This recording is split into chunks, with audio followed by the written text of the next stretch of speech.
Maulang araw, gawa tayo ng kikiam. Alam niya na, San Marino ang gagamitin natin. Naglagay lang din ako ng kalabasa at kamote.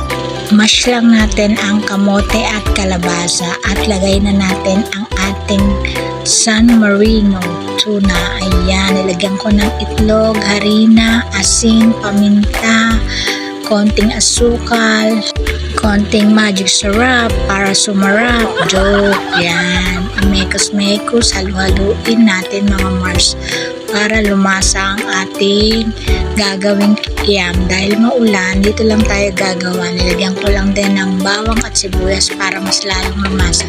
Nagpainit ako ng mainit na mantika bago ilagay ang kikiam natin ginawa. Ayan.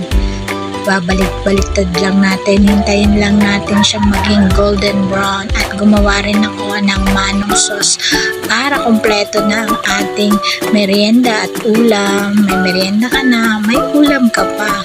O, hindi ka nalalabas ng bahay. San Marino cake.